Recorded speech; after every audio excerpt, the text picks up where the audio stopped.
بسم الله الرحمن الرحيم يريدون ليطفئوا نور الله بأفواههم والله متم نوره ولو كره الكافرون آمنت بالله صدق الله العلي العظيم والصلاة والسلام عليك يا سيدي يا رسول الله الصلاة والسلام عليك يا سيدي يا حبيب الله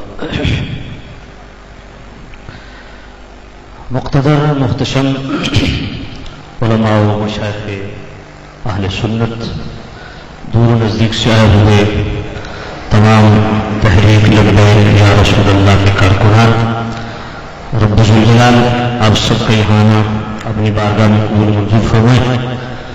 میں میزبان ہوں اور خطابات مہمانوں کو جچتے ہیں، یہی بات میں نے استاد گرامی امیر المجاہدین برکاتہ القدسیہ کی خدمت میں عرض کی ہے، تو آپ نے مجھے حکم فرمایا کہ نہیں تو مجھے خطاب کرنا ہے۔ شور بہت زیادہ ہے، منٹ میرے پاس ساتھ ہے، لمبا چوڑا خطاب بالکل نہیں ہے، صرف ایک پیغام ہے۔ اگر آپ حضرات توجہ فرمائیں گے تو میں اس کانفرنس کا ایجنڈا آپ کے سامنے رکھنے لگا ہوں۔ اس کانفرنس کا مقصد اولین و آخری، اس کانفرنس کا حاصل، اس کانفرنس کی بیس اور بنیاد، اس کے انعقاد کا سبب کیا ہے؟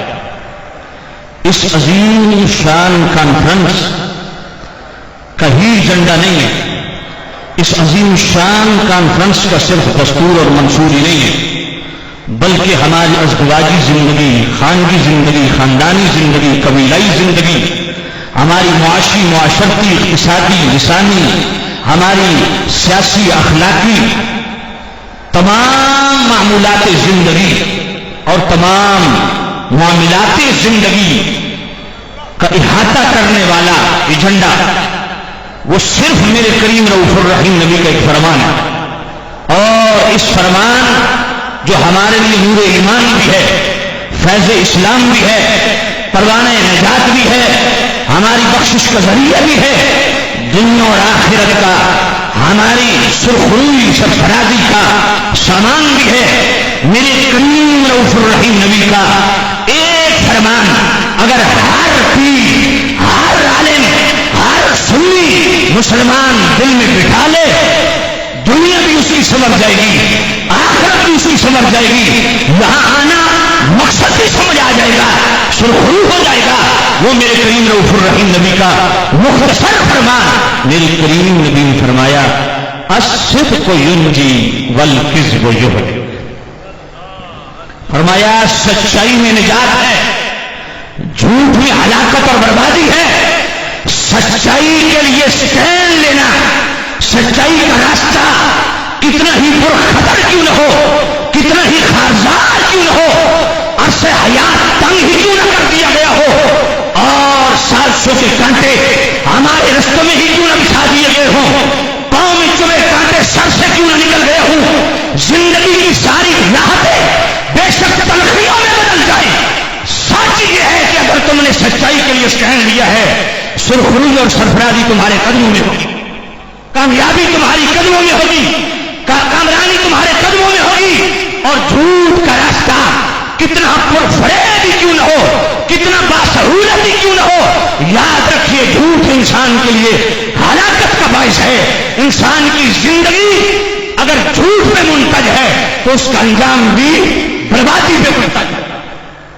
اس تناظر میں میرے محسن امیر المجاہدین، امیر عظیمت، ولی نعمت، جن کو میں غوث زمان قطب دوران کہتا ہوں، حضور قبلہ روح محمد غازی ممتاز حسین قادری شہید رحمت اللہ علیہ کے حقیقی جانشین امیر المجاہدین استاد قبلہ خادم حسین رضوی، حضور قبلہ کنز الدلائل جن کو میں محدث لاہوری کہتا ہوں، حضور قبلہ ڈاکٹر محمد اشرف آصف جلالی پیشوائے اہل سنت، پیر افضل قادری دامت برکاتہم القدسیہ، جنہوں نے ہم کو سہارا دیا اور یہی فکر دی، مجھے استاد الگرامی نے